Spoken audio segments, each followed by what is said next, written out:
Pero coño. Ah! You don't know the rules. To be fair, I'd pump fake the higher power and anticipate being devoured if I ever saw that in the water with me, let alone in Long Island, at least if I didn't know what it was. So here's some Thresher Shark propaganda, because there's honestly nothing to fear. I love this guy. And I mean that more for him than you. This shark needs a lot more reassurance than you do.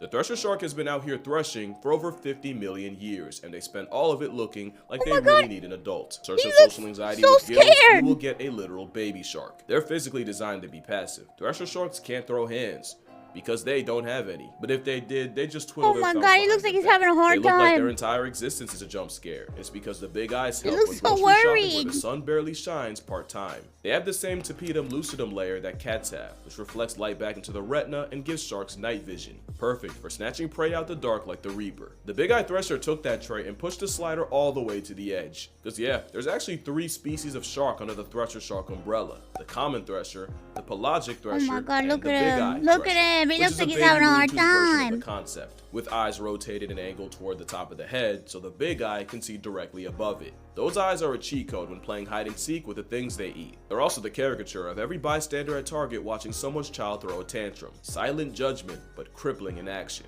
And even though the eyes are involved with hunting, the Tsundere shark is still pretty introvert coded. Threshers are as shy as their headshot would suggest, and there's no verified record of one attacking a human. With how timid they are much more afraid of you and will go out of their way not to be perceived, or even exhibit dial vertical migrations, where they spend the day posted down in the cold dark abyss only to come up to the surface at night to feed. Hence the enemy eyes, especially for a big eye thresher, which is by far the most suited for life in an everyday bird box challenge. They even have a built-in he's so cute. Big Eye has a network of blood vessels called the rete mirabile, I hope I pronounced that right, which circulates heat to the brain and eyes, and this system allows the thresher to thresh in water colder than a Yeti in a brass bra without having the metabolism of molasses like the Greenland shark.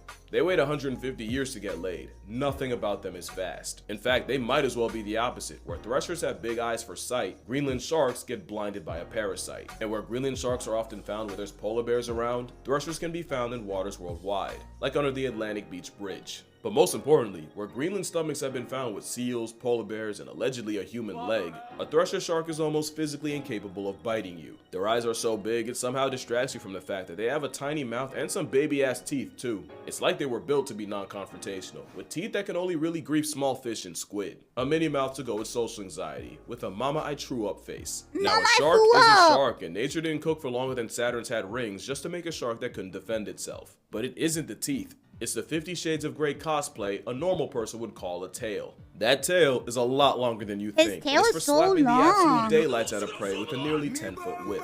That tail hits harder than a job market for a comp sci major, and one hit can incapacitate multiple fish. And once again, that tail is a lot longer than you think and can slice prey clean in half. Threshers slap prey so fast, it boils the water around them and creates cavitation bubbles. Cavitation bubbles are small pockets of pure chaos that are thousands of degrees and release incredibly destructive energy when popped. It's the same science the pistol shrimp uses to knock prey straight off the mortal plane, and these bubble nukes mean thresher sharks don't need a direct hit to life-deprive multiple fish. The process is pretty insane to witness. Scientists studying them say it's one flick of a tail, followed by a mess of ruptured swim bladders and broken spines, which the thresher shark immediately eats. Don't let the kawaii guppy distract you from the fact that if you're a fish, the thresher can demote you to flesh confetti in 2 camera frames. But the thresher can also package 12 years of prejudice on a person with one hit.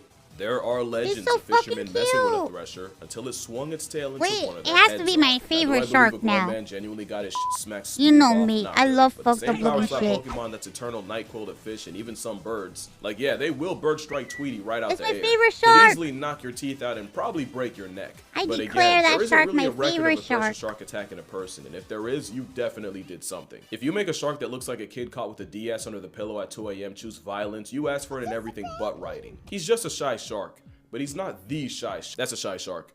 Haplobepharus edwardsii is a type of cat shark, also called a happy eddy. The Haplobepharus genus has 3 other species: the plain happy or the brown shy shark, the pretty happy or the dark shy shark, and the natal shy shark, or happy chappy. And the happy eddy's more common name is the puff adder shy shark, named puff adder due to sharing the venomous serpent's skin pattern.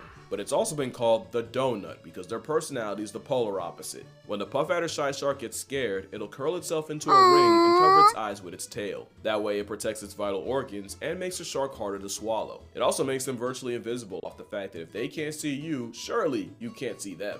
Or they'll just play dead and pray that whatever triggered it loses interest. To be fair, it's not for no reason. Happy Eddie is a crazy name for a shark that gets bullied by everything. Bigger sharks like seven gills will prey on them, and fur seals have been seen using shy sharks as chew toys. Oh my Worst part God, is, a lot of times the fur seal play session only gets interrupted when a kelp gull steals a shark just to eat itself. The shy shark basically gets passed around like a baton at the Oppression Olympics. Scientists studied the sharks in False Bay, and if they didn't get their heads ripped off by a fur seal or swallowed whole by an avian antichrist, they just end up discarded as a lifeless corpse back into the sea.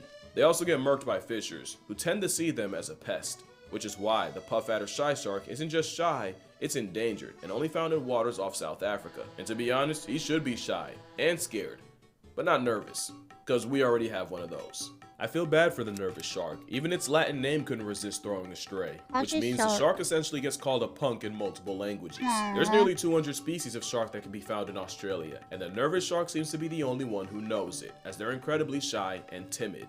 Nervous sharks are notoriously difficult to get on camera, because most won't let you get close enough to try, which means this is one of the few times where the prey is infinitely scarier than the predator, as nervous sharks have been known to eat venomous sea snakes. That same shark requires the mannequin challenge just to be perceived, because any small movement or even the click from a camera sends them swimming off into the abyss. It's actually not uncommon to see them in a group, or a shiver as it's called, but let one lay an eye on you and the whole show will go ocean incognito. And with all they do to social distance from us, it makes sense that almost every picture of them taken was against their will. So imagine what it's like to be a blue shark. Blue sharks look like they were told a dirty joke years ago and are still shocked as hell at the punchline. Like the thresher, blue sharks have big eyes to help with hunting and clocking prey in the dark, since the predatory pinhead does most of his work at night. And like many sharks, blues use counter shading, meaning if you're looking at them from above, the blue roof blends in with the blue from the abyss, but if you're below them, the white underbelly disappears in the light from the sky. But it's possible the color-coded camouflage is for hiding from more than just prey. In 2012, dive operator Chris Follows was leading a group a little off Cape Town as usual, with a group of 10 blue sharks pulling up on the bait Chris had set. Chris was a 20-year dive veteran at this point, so this wasn't new to him, or at least it wasn't until a big male fur seal spawned in and tore one of the sharks in half and started feeding on its abdomen. He then eviscerated another shark, and for dessert, he bisected a third. The seal savaged 5 sharks in a row until Chris eventually shoved off, but it's likely the seal clutched a 1v10 with very little effort. As insane as that was, if Chris had a nickel for every time he watched a shark get murked by a seal, he'd have 2 nickels. Cause in 2004, he watched the first seal chase down a blue shark, toss it into the air, just to disembowel it and eat his stomach and liver. So forgive a predatory Poindexter if he looks like he's constantly afraid of getting his lunch money taken. It's actually one of the reasons blue sharks aren't super common in aquariums. They're not super hard to feed and house, but they often get bullied by tank mates like bull, gray reef, sandbar, and sand tiger sharks. And by bullied, I mean the blue sharks got eaten alive in front of a live viewing audience as soon as it got introduced to another species. That, and they have the habit of brushing against tank walls until they rub their skin raw and die of an infection. Who would have thought that a shark that can travel thousands of miles in a year essentially self-destructs in a fishbowl? But they're not as neurotic as a nervous shark. They've been nicknamed blue dogs for apparently having the personality of a puppy. It's your birthday. Happy birthday. Into a locker at shark school is inquisitive and will investigate human divers, where they'll bump you and prod you, but not like in a predatory, intimidating way, but the way a toddler might try to get your attention while you're on the phone. Now, I don't want to do the whole sea puppy thing because a blue shark will bite the goodwill out of you, but mostly in the same way a squirrel bit me as a kid, mostly by accident and largely by my own actions. In their defense, there have been 13 recorded blue shark bites on humans in history, with 4 deaths. On the other side, the blue shark is the most heavily fished shark, with up to over 80% of the sharks dying as bycatch being blue sharks, meaning millions of these sharks get murked by people a year, and most of them are just a casualty. Clearly, the blue shark can't catch a break, which might be why they have to personally screen any human in their area. But if you're looking to get in the water with sharks for the first time, you can't really go wrong with a pretty blue. And not just because they're as close to harmless as a torpedo with teeth can get, because you're almost guaranteed to get a picture like this. Or this. Maybe even this. Or my, oh my. Ew, what is that? What am I looking at? Who in the oh, that's George. The Port Jackson shark is named after Port Jackson to Sydney Harbor, and that was named after Sir George Jackson. The Port Jackson shark is a harmless cinnamon roll of a predator unless you're looking at it from the front, or if you step on them, because their dorsal spines are believed to be venomous. Though if you have the heart to step on this shark, What you deserve the consequences. It's a... I can't even comprehend what I'm looking at. What the fuck? Especially because there's not really a case of a Port Jackson attacking a human, and I say not really because of what went down in 2011, which wasn't really an attack more than the Port Jackson clamping its mouth around a Victoria man's leg. But it wasn't hard enough to draw blood, and the man was still able to swim away with the shark attached. So it was more like the shark version of an ankle, but I mean a child hugging your leg.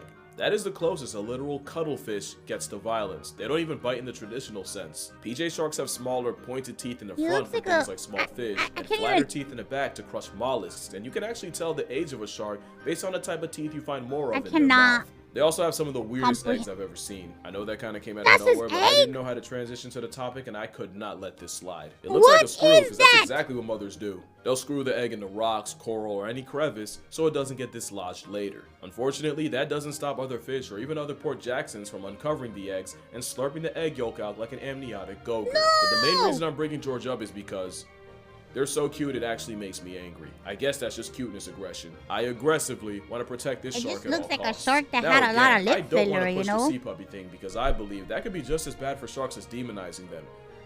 But the PJ makes that real difficult with the fact that they can form genuine bonds with people. Rick Anderson is an Australian diving instructor who's been in a nearly decade-long relationship with a shark. Rick met her as a 6-inch freshly hatched Port Jackson pup while leading a diving class. According to him, he just wanted to show his students how friendly the sharks could be and coaxed one of them onto his hand. What the fuck? It's like a puppy! In return, the shark showed Rick just how committed a she-shark can be, as she'd be attached to him ever since. Even as a 6-foot adult, she'd actively ignore and swim past other divers just to get her cuddle time with Rick. And no, he never fed her, he never even gave her a name yet, like a homing pigeon. If he was in the water, she'd find him. A beautiful story for a shark so adorable, you can just take one and put it in your pocket if they didn't grow to the size of an NBA point guard. Luckily, there's a shark for exactly that, and you'll never guess its name. The pocket shark was found completely by accident. It was during a Gulf of Mexico expedition meant to study sperm whales that scientists found a shark that honestly looks like a whale nature shrunk as a pet. The name comes from the fact that you could honestly smuggle one in your pocket, but also for the small pockets these sharks have under their gills, which are filled with bioluminescent fluids. It's believed that this imitation whale squirts glow-in-the-dark ink as a distraction against predators. We say believed because we can only assume off of the 2 specimens that have ever been caught. What's not a theory is that this baby-faced bioluminescent flashlight has invariably increased my will to live. Although you could say that about any shark here. And on top of that, that's gonna do it for this video. I'm going to humbly beg you not to use this video as an excuse to cuddle up to a shark. Not only could that be remarkably bad for your health, but treating a whole predator like a sea puppy might be just as bad as seeing every shark as another installment of Jaws. You can love them, hate them, I'd rather you love them, but damn it, you're gonna respect them. Make sure you drink water, hug your mother, do not hug a shark, please. Touch grass, call your father. Thank you all for another great year, and I'm gonna see y'all in the next one. You can't stop me. You can't stop me from hugging a shark. Oh. Oh, I got one right here. He's got your wiki. What the heck's he got? He didn't get your penis, did he? Think we're gonna have to kill him, Irv? Yeah. Yes.